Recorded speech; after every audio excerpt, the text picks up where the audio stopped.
முதல்ல பனையூர் கேட்டு பூட்டு வெளியில் போட்டிருக்கா உள்ளே போட்டிருக்கான்னு நீங்கள் தான் போய் பார்க்கணும். அந்த மக்களுக்கு பிரச்சனை என்கின்ற பொழுது அந்த அரசியலை செய்ய நினைப்பவர்கள், அந்த மக்களுடைய மூலமான அந்த அதிகாரத்தை கைப்பற்ற வேண்டும் என்று நினைப்பவர்கள் தான் அந்த மக்களுக்கு ஒரு இடையூறு, ஒரு கஷ்டம்னாக்கா அந்த இடத்துல போய் நிற்கணும். அதை போய் நிற்க தவறியவர்களை நான் என்னன்னு சொல்கிறது? பிஜேபிங்கிறது நேரடியாகவே என்றைக்குமே எதுலையுமே வரமாட்டாங்க. இந்த மாதிரி அங்கங்கே ஏதாவது சந்தில் சிந்து பாடி ஏதாவது ஒரு பாட்டு கம்போஸ் பண்ணலான்னு நினைப்பாங்க. அதை கம்போஸ் பண்ணுற பாட்டுக்கு டான்ஸ் ஆடுறதுக்கு ஒரு நல்ல நடிகர் கிடச்சிருக்காரு. அவங்க நடத்துகிற கூட்டத்தில் அவங்க ஏடிஎம்கே கொடியை பிடிக்காம இன்னொருத்தவங்க கொடியை பிடிச்சி இவங்க ஆளுங்களே பிடிச்சிட்டு ஆட்டிக்கிட்டு இருக்கிற ஒரு அவல நிலையை நம்ம பார்க்குறோம். இதெல்லாம் யாருடைய தலைமையிலான ஒரு அவல நிலை அப்படின்னா எடப்பாடியினுடைய அவல நிலை தான். ஸோ பதவிக்காக எதையும் செய்ய துணிந்தவர் எடப்பாடி என்பது இதன் மூலமாகவும் நிரூபணமாகிறது. அனைவருக்கும் வணக்கம். வரக்கூடிய அக்டோபர் 27 ஒட்டுமொத்த ஏசியை இணைத்து இந்திய சுதந்திர போராட்டத்திற்கான விடுதலையை விதைத்த ஜம்புத்தீவு பிரகடனத்தை இந்த உலகத்திற்கு அறிவித்த பிரகடனப்படுத்திய மாமன்னர்கள் மருதுபாண்டியர்களுடைய விழாவிற்கும், இந்திய தேசத்திற்காக தன் வாழ்நாளில் காவாசி நாட்களை சிறைச்சாலையிலே கழித்து தேசத்தினுடைய விடுதலைக்காகவும் அனைத்து சமுதாய மக்களுடைய நல்வாழ்விற்காகவும் தேசிய தலைவராக வாழ்ந்து இன்றைக்கும் கோடான கோடி மக்களுடைய மனங்களிலே உள்ளங்களிலே வாழ்ந்து கொண்டிருக்கக்கூடிய தெய்வ திருமகன் பசும்பொன் முத்துராமலிங்க தேவருடைய அக்டோபர் 30 ஜெயந்தி விழாவிற்கும் தமிழக மாண்புமிகு முதலமைச்சர் அண்ணன் மு.க. ஸ்டாலின் அவர்களை கலந்து கொள்ளுமாறு நானும் நான் சார்ந்த என் முக்குளத்தூர் புலிப்படையின் சார்பாக அவரை வரவேற்பதற்காக, அந்த விழாவில் கலந்து கொண்டு சிறப்பிப்பதற்காக என்னுடைய அழைப்புதலை அவரிடத்திலே கொடுத்திருக்கிறேன். அந்த விஷயமாகத்தான் இன்றைக்கு நான் மாண்புமிகு தமிழக முதல்வர் அவர்களை சந்தித்து என்னுடைய அழைப்பை கூறியிருக்கிறேன். 2026 சட்டமன்ற தேர்தலுக்கு முக்குளத்தூர் புலிப்படை என்ன முடிவில் இருக்கீங்க?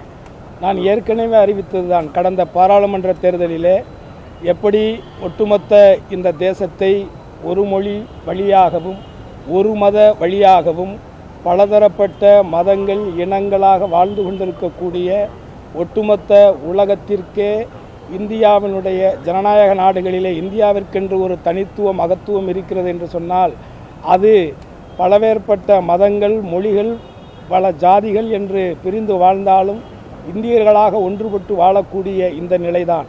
அந்த நிலைக்கு உலை வைப்பது போன்ற கொள்கை சித்தாந்தங்களை கொண்ட பிஜேபியினுடைய ஒரு அவர்களுடைய ஆட்சியோ அவர்களுடைய கட்சியை சார்ந்தவர்களோ தமிழகத்திலே வேரூன்றி விடக்கூடாது என்பதற்காகத்தான் கடந்த பாராளுமன்ற தேர்தலிலே நான் திராவிட முன்னேற்றக் கழகத்தை ஆதரித்து அந்த சித்தாந்தத்தை எதிர்த்து அவர்களுடைய சித்தாந்தத்தால், குறிப்பாக ஆர்எஸ்எஸ் சித்தாந்தத்தால் பாஜகவினுடைய நிலை இங்கே வேரூன்றுமையானால் எதிர்காலத்திலே நமக்கான அடையாளம், நமக்கான மொழி, நமக்கான இந்த மண் நம்மைக்கு இல்லாமல் போய்விடும் என்ற ஒரு அபாயத்தை மக்களிடத்தில் எடுத்து சொல்லி நான் தேர்தல் வேலைகளை செய்தேன்.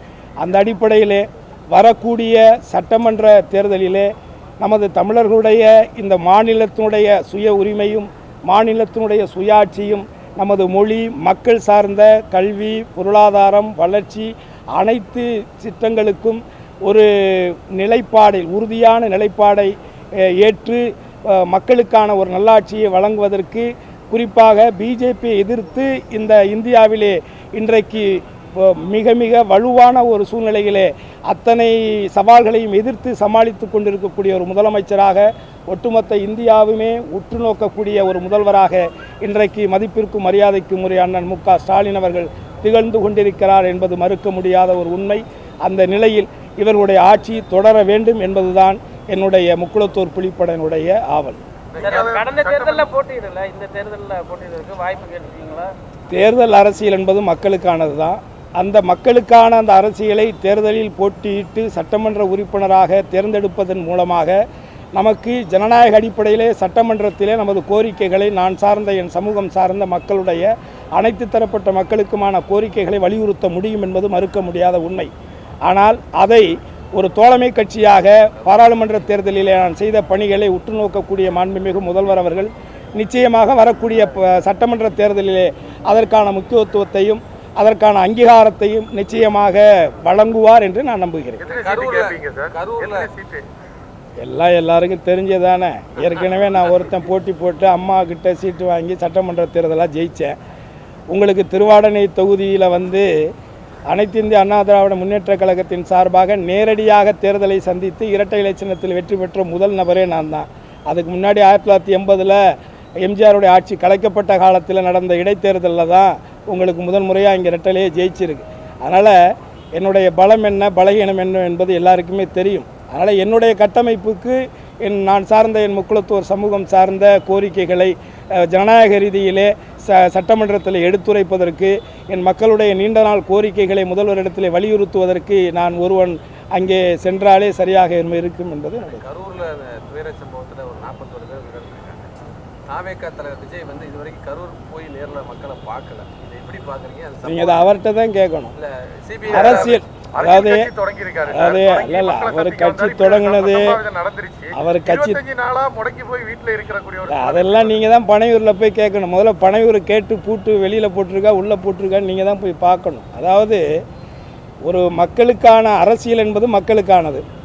அந்த மக்களுக்கு பிரச்சனை என்கின்ற பொழுது அந்த அரசியலை செய்ய நினைப்பவர்கள் அந்த மக்களுடைய மூலமான அந்த அதிகாரத்தை கைப்பற்ற வேண்டும் என்று நினைப்பவர்கள் தான் அந்த மக்களுக்கு ஒரு இடையூறு ஒரு கஷ்டம்னாக்கா அந்த இடத்துல போய் நிற்கணும். அதை போய் நிற்க தவறியவர்களை நான் என்னன்னு சொல்கிறது? இது மக்கள் தான் தீர்மானிக்கணும். ஆனால் அந்த மக்களுக்கான பிரச்சனை என்கின்ற பொழுது அந்த இரவே அந்த இடத்துக்கு போய் அந்த மக்களுக்கான அந்த தேவைகளை உங்களுக்கு நான் இருக்கிறேன், உங்களில் ஒருவனாக நான் இருக்கிறேன் என்று சொல்லக்கூடியவர் தான் ஒரு தலைவர், ஒரு தளபதி, எப்படி வேணாலும் சொல்லலாம். அந்த விதத்திலே அந்த ஒரு இக்கட்டான ஒரு சூழலில் மக்களுக்கு ஏற்பட்ட அந்த கொடுமையான ஒரு சம்பவத்திலே உடனடியாக களத்தில் இறங்கி பணியாற்றியவர் மாண்புமிகு தமிழக முதல்வர் என்பதை யார் ஒருவரும் மறுக்க முடியாது. ஆகவே இந்த மக்களுடைய அதிகாரத்தை கைப்பற்ற வேண்டும் என்று நினைக்கக்கூடியவர்கள், அவரை சார்ந்த அந்த மக்கள், குறிப்பாக பொதுமக்கள், அவர் இயக்கத்தை சார்ந்தவர்கள், அவர் கட்சியை சார்ந்தவர்கள், அவருடைய ரசிகர்கள் இறந்திருக்கிறார் கூடிய இந்த சூழ்நிலையில் அவர் இப்படிப்பட்ட ஒரு நிலையிலே இருக்கிறார் என்று சொன்னால் இதை மக்கள் தான் புரிந்து இவர் நமக்கானவரா, இது மக்களுக்கானவரா, இல்லை மக்களுக்கான பிரச்சனைகளுக்கு களத்தில் இறங்கக்கூடியவரா என்பதை மக்கள் தான் தீர்மானிக்கும். ஏற்கனவே பாஜகவை கடுமையாக விமர்சனம் பண்ணாரு, சிபிஐ விசாரணையை கூட விமர்சனம் பண்ணியிருக்காரு. அவங்களே சிபிஐ விசாரணை கேட்டிருக்காங்க, நீதிமன்றம் சிபிஐ விசாரணைக்கு உத்தரவு. இதில் பாஜகவோட பின்புலம் ஏதாவது இருக்குன்னு நினைக்கிறேன். எல்லாருக்கும் தெரிஞ்சதானங்க. இது என்ன புதுசாக என்ன கேள்வி? பிஜேபிங்கிறது நேரடியாகவே என்றைக்குமே எதுலையுமே வரமாட்டாங்க. இந்த மாதிரி அங்கங்கே ஏதாவது சந்தில் சிந்து பாடி ஏதாவது ஒரு பாட்டு கம்போஸ் பண்ணலான்னு நினைப்பாங்க. அதை கம்போஸ் பண்ணுற பாட்டுக்கு டான்ஸ் ஆடுறதுக்கு ஒரு நல்ல நடிகர் கிடச்சிருக்காரு. ஆல்மோஸ்ட் சாங்கு தயாராகும் நினைக்கிறேன். இன்னும் பார்க்கல, நான் பார்க்கணும். நாளைக்கு தான் பார்க்குறதா சொல்லியிருக்காங்க. நிச்சயமாக பார்ப்பேன். அதிமுகவும் தாவேகா கூட்டணியை விரும்புகிறாங்க, எங்கள் கூட்டணிக்கு வருவாருன்னு நேரடியாக அழைப்பு விடுக்கிறாரு. ஏங்க அவங்க ஏடிஎம்கேங்கிறது புரட்சி தலைவி அம்மா அவர்கள் உருவாக்கின ஒரு மாபெரும் எம்ஜிஆர் அவர்கள் உருவாக்கி அம்மா அவர்கள் பாதுகாக்கப்பட்டு என்னை போன்றவர்களுக்கு அரசியல் அடையாளம் கொடுத்த ஒரு கட்சி. ஆனால் இன்றைக்கி அவங்க நடத்துகிற கூட்டத்தில் அவங்க ஏடிஎம்கே கொடியை பிடிக்காமல் இன்னொருத்தவங்க கொடியை பிடிச்சி இவங்க ஆளுங்களே பிடிச்சிட்டு ஆட்டிக்கிட்டு இருக்கிற ஒரு அவல நிலையை நம்ம பார்க்குறோம். இதெல்லாம் யாருடைய தலைமையிலான ஒரு அவல நிலை அப்படின்னா எடப்பாடியினுடைய அவல நிலை தான். ஸோ பதவிக்காக எதையும் செய்ய துணிந்தவர் எடப்பாடி என்பது இதன் மூலமாகவும் நிரூபணமாகிறது. தனக்கான ஒரு மாபெரும் இயக்கத்தை ஒரு எந்த விதமான ஒரு கட்டமைப்புமே இல்லாத ஒரு காட்டாரை போன்ற ஒரு வெள்ளப்பெருக்காக ஓடுகின்ற ஒரு ரசிகர் கூட்டத்தை நம்பி அவங்க கையில் இவங்களே செட் பண்ணி அவங்க கொடியை எடுத்துக்கிட்டு இவங்க கூட்டத்தில் ஆட்டிக்கிட்டு அவர் இருக்காங்க இவங்க இருக்காங்கன்னு இப்படி ஒரு அவலமான ஒரு சூழலை நினச்சி ஏடிஎம்கேனுடைய தொண்டர்கள் ரொம்ப குமுறிக்கிட்டு இருக்காங்க. நிறைய பேர் எங்கிட்டே பேசுகிறாங்க, ரொம்ப வேதனைப்படுறாங்க. ஆனால் இதுக்கெல்லாம் முதல் காரணம் எடப்பாடி தான். அவருடைய சுயநலத்திற்காக அந்த கட்சியை கூட அடமானம் வச்சுட்டு போனாலும் போவார். அதில் ஒன்றும் ஆச்சரியப்படுது.